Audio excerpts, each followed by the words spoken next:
Hello बच्चों, ये JEE main 2023 का क्वेश्चन है। 6 अप्रैल शिफ्ट 1 का क्वेश्चन है ये।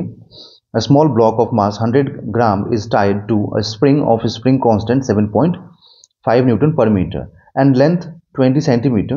The other end of spring is fixed at a particular point ए।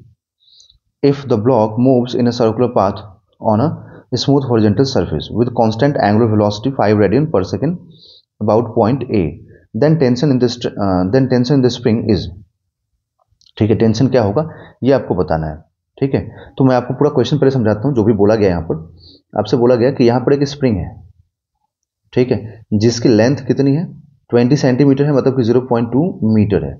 यहाँ पर एक ब्लॉक अटैच कर दिया गया, ठीक है, और ये जो है ना स्प्रिंग, ये एक सर्कुलर पाथ पे मूव करना स्टार्ट किया। बट जब सर्कुलर पाथ पे ऐसे मूव करना स्टार्ट करेगा ना, ठीक है, तो यहाँ पे एक सेंट्रीफ्यूगल फोर्स लगता है, मतलब बाहर की तरफ एक फोर्स एक्ट करता है। ठीक है, और उस बाहर की तरफ फोर्स एक्ट करने की वजह से यहाँ पर मतलब ऐसे एक फोर्स एक्ट करता है। ठीक, तो ये बाहर की तरफ फोर्स एक्ट करने से क्या हो जाएगा कि जो स्प्रिंग है ना वो थोड़ा इलोंगेट हो जाएगा। मतलब स्प्रिंग अब थोड़ा सा इलोंगेट हो जाएगा, मतलब अब कुछ एक्स अमाउंट से। तो मान लो 0.2 मीटर तो पहले से था ही, अब कुछ एक्स और इलोंगेशन हो गया, मतलब यहाँ से यहाँ तक एक्स इलोंगेशन हो गया होगा। ठीक है, समझ में आया आपको? तो अब ये जो है ना, इसका रेडियस की बात करें हम लोग, तो रेडियस कितना हो जाएगा 0.2 प्लस एक्स, क्योंकि जब स्प्रिंग घूमेगा ना तो आउटवर्ड में फोर्स लगता है, तो उसी आउटवर्ड में फोर्स लगने की वजह से ये इलोंगेशन होता है। तो ये मतलब जस्ट मैंने जब दिखाया आपको, जस्ट जब स्टार्ट होने वाला होगा तब का दिखा रहा हूं मैं, और उसके जस्ट बाद का ये दिखा दिया एकदम जस्ट बाद का, क्योंकि बढ़ जाता है, इलोंगेशन हो जाता है। ठीक है, इसका मतलब कि हम लोग बोलेंगे कि इधर की तरफ एक फोर्स एक्ट करेगा, है ना। हम लोग क्या बोलेंगे कि अब स्प्रिंग अपने मतलब स्प्रिंग इसको वापस से मतलब नेचुरल लेंथ बनाने के लिए अंदर की तरफ एक फोर्स लगाएगा। ठीक है, अब अंदर की तरफ जो फोर्स लगाएगा, तो ठीक से देखिए नेचुरल लेंथ इसका कितना हुआ 0.2, बट इलोंगेशन तो ओनली एक्स हुआ है ना।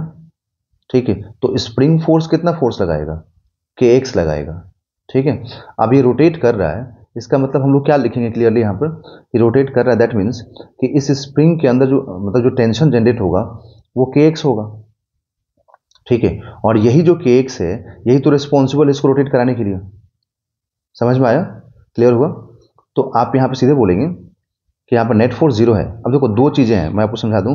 एक तो मतलब ऐसे भी हम एक्सप्लेन कर सकते हैं, दूसरा हम ऐसे भी एक्सप्लेन कर सकते हैं कि ये ब्लॉक बाहर की तरफ मूव मतलब जब सर्कुलर पाथ पे जाएंगे तो ये बाहर की तरफ जाना चाहेगा। ठीक है, जिसकी वजह से अंदर में एक फोर्स लगेगा, है ना, स्प्रिंग फोर्स, जो कि सेंटर की तरफ होगा। तो सेंटर की तरफ होगा तो हम लोग बोल देंगे कि U M omega square R के इक्वल होगा, क्योंकि जो भी फोर्स टुवर्ड सेंटर होता है वो सेंट्रीपिटल होता है।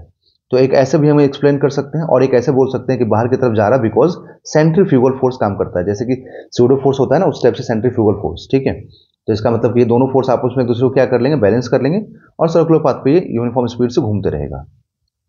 ठीक है, तो हम लोग लिखेंगे यहाँ पर कि के X is equal to M omega square into R, और आर कितना हो जाएगा 0.2 प्लस एक्स। देखो रेडियस में पूरा लेना पड़ेगा, रेडियस में पूरा इसलिए लेना पड़ेगा यहाँ से यहाँ तक क्योंकि रेडियस में तो नेचुरल लेंथ भी आएगा ना, बट जो फोर्स है ना ये स्प्रिंग फोर्स, इसमें सिर्फ एक्स आएगा, क्योंकि ये सिर्फ इलोंगेशन या कंप्रेशन की वजह से होता है। तो हम के की बात करें स्प्रिंग कांस्टेंट की, तो 7.5 है, तो आप 7.5 यहाँ रखिए। तो 7.5 into X is equal to mass कितना है ब्लॉक का, तो 100 ग्राम है, दैट मीन्स कि 100 ग्राम को केजी में कन्वर्ट करेंगे तो 0.1 होगा।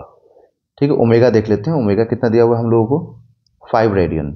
तो यहाँ पर तो आप 5 रेडियन रखिए, तो 5 रेडियन रखेंगे, उसका स्क्वायरिंग करेंगे, 0.2 प्लस एक्स करेंगे। ठीक है, तो ये 7.5 एक्स इज इक्वल टू ये 25 होगा, 5 के स्क्वायर इंटू 0.1 से करेंगे तो 2.5 हो जाएगा, इंटू 0.2 प्लस एक्स हो जाएगा। ठीक, अब इधर से 7.5 एक्स इज इक्वल टू, अब इधर मल्टीप्लाई करें हम लोग तो ये 0.5 प्लस 2.5 एक्स। ठीक है, तो यहाँ से 7.5 x minus 2.5 x is equal to 0.5। तो यहाँ से आ जाएगा 5 x is equal to 0.5। Okay, तो यहाँ से x is equal to 0.5 by 5। Okay, so ये जो कैंसिल होगा बच्चों, तो ये 1/10 आएगा, जिसको हम लोग 0.1 मीटर लिखेंगे, है ना। तो यहाँ से जो इलोंगेशन आएगा ना, वो हो जाएगा 0.1 मीटर है ना, तो इसको सेंटीमीटर में कन्वर्ट कर दीजिए, तो 10 सेंटीमीटर। तो 10 सेंटीमीटर का इलोंगेशन आएगा यहाँ पर। अब इसी इलोंगेशन को आप यहाँ पर पुट कर दीजिए।